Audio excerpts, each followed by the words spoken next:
Are you hungry for authentic Caribbean food? Like jerk chicken, oxtail, red snapper, shrimp, tofu, and rasta pasta? Well, find your way over to Mango's Caribbean Restaurant, 180 Auburn Avenue, right next to Royal Peacock in downtown Atlanta. Them belly full, but we hungry. Mango's Caribbean Restaurant, open daily from 11 a.m. to 10 p.m. And on Friday and Saturday, we're open till 4 a.m. Come to Mango's and put some spice in your life. Oh, we've got a good thing going.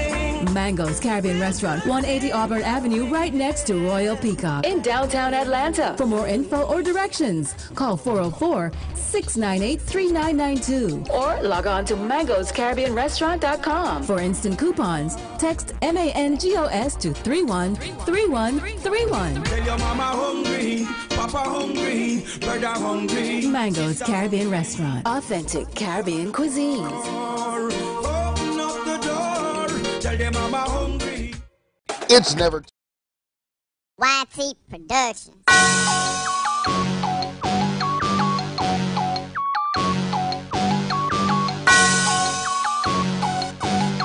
Yeah.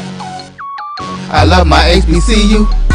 And boy, I love it, love it. I love it, love it. I love my HBCU. And man, I hope my team they won one. I hope my team they won one. Yeah, man. I hope my team they won one. I hope my team they won one. I tune into the HBCU Sports Lab to see if my team won or lost. If they lost, I'm quiet as a mouse. But if they won, keep tab. I'ma do the dab, yeah. Dr. Cavill, he know what he be talking about. Mike and Charles, they know what they be talking about. They compress the analytic data with this hip hop. If you know them like I know them, they gon' tell you if your team, if they won or lost, and who the ball.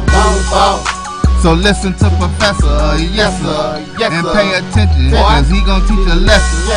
And you gon' learn today, you gon' learn today how your team they play, how they play, boy. You gon' learn today how your team they play, how they play, yeah. We represent that SWAC, that MEAC, and let me say, what's up to Tennessee State. This is Dr. Ville with Inside the HBCU Sports Lab with Mike Washington and Charles Bishop. Man, we got a big show today. We're going to discuss some of that hot news that's out there, and we're going to have you an interview to give you even more information. So welcome to episode 139, I should say, of Inside the HBCU Sports Lab radio show and podcast, the show that's covering the sporting HBCU diaspora, all things HBCU sports for institutions large and small, from NEIA to the NCAA. We share insights and information on the HBCU sports culture and HBCU athletic aesthetics to facilitate the story of HBCU athletic programs in the business of HBCU sports. Well, we have some business news for you today. I'm your host, Dr. Kenyatta Cavill, along with my co-host, Mike Washington and Charles Bishop. We are filming from our home studios and sending a signal live to our KCOH 1230 AM studios with the Texas Radio Hall of Fame, Ralph Cooper, in the beautiful home of Texas Southern University from Houston, Texas. Today's episode of Inside the HBCU Sports Lab is sponsored by THG Agency, LLC. THG Agency is a company that provides sporting and educational consulting and data analytics. With that, let me go to you, Mike. As you're looking so intent today, man. You know, what, man? How you doing, man? Don't let them get you like that, bro. Man, it's that work week. I don't know if it's the rain, the work week. I don't know. It's a combination of whole, but I'm glad to be here. Missed a couple of outings just because I was on assignment, as you say, Dr. Cavill, CB, Doc, even you, Roy, fan. Glad to be back. See you, baby. No doubt about it. We held it down for you. You can shout out to your 1876 Sports and Culture podcast. Yeah. In Allen. Yeah, Joe Clay sound like he gonna take your seat, bro. Yeah, I want to give a shout out to Big Al and Joe Clizzy, known as Joe Clay, for their job on 1876 Sports and Culture. Joe Clay talking that mess. He better back on up. It's like, give it. He doesn't know. Tell him you still big, bro. Exactly. I'm still Big Mike. Well, there you go, big brother. You take him to the woodshed too. That's right. That's that old school. Let me get off. I make some people nervous with that wood. Before we go Charles and that how he doing because he's entertained. He even put on the jacket today, so you know he's feeling right. I know you want to give people some updates on the podcast. You had a very special guest that went so well that you end up having to have 2 episodes, and I think one of them episode dropped today. Is that correct, Mike?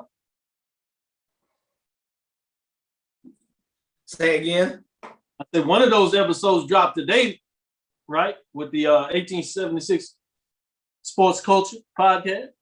Who y'all have? With Ruth the Truth Simmons, baby. That's pretty cool. I was trying to tease out that you get it, but you act like exactly. You know, man. But it's all right when you've been sitting on the bench for a couple of weeks. It happens. It happens. a little rusty there. Charles, good to have you back as well. How's it going, Charles? I've been out on assignment as well. It's good to be back. Good to see my brothers here on the screen, and good to be back in the lab here on this Tuesday. But you know, like you said, cranking it out with the pregame show with my guy Neely over there in Jackson, and putting some nice content out. Got some great stuff on the way, and some what about this thing when y'all go to the what is all this, man? You know, that's big time. Some of us ain't. I don't even know we know what all that the language to call it. What y'all doing? Well, we got a little concept. We go toe to toe with some of the coaches over there. Toe to toe. So we get a little pedicure action. Go toe to toe over there. There you go, pedicure. All right. I might have to see if I can find a way to get my feet up in there. Go toe to toe. I got something to say too. Let my toes do talking. Yeah, we definitely got to get you on. Definitely got to get you on. That's pretty good. I got to find a way to get back to Jackson. It's a beautiful place in a lot of ways. Beautiful people for sure. Great institution. With that being said, let me shout out to William E. Davis, Belinda Johnson. Chuck Hunt is always in the house representing Monroe, Louisiana, of course. Stephen A. Miller, the lab. Yes, indeed. Lab listeners are at it as Karen Griffin, Tuskegee here via Southern California. It never rains in Southern California. That's not the case for Texas right now. Oh my goodness. Stephen A. Miller.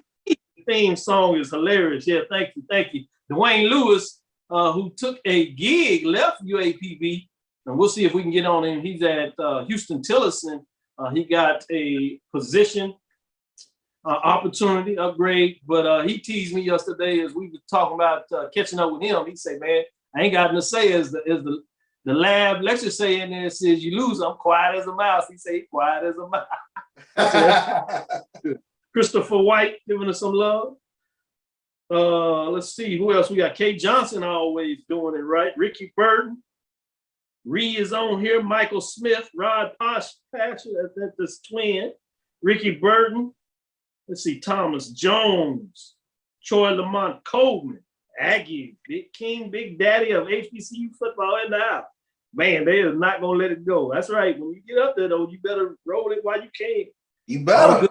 Come to an end. There is a cycle there. We'll see how long that lasts. Dwight Moore, good evening, professors from Big D. No doubt about it. Appreciate that. Lonnie Shaw, he's always representing those Aggies. They must be getting good and close to some football coming back again. They back in the lab. I like this. Reggie Howe. With that, let me get into some talk and we'll come back and shout out some people. Let me stay with you, Charles. Any news that you want to discuss before we get into our first interview?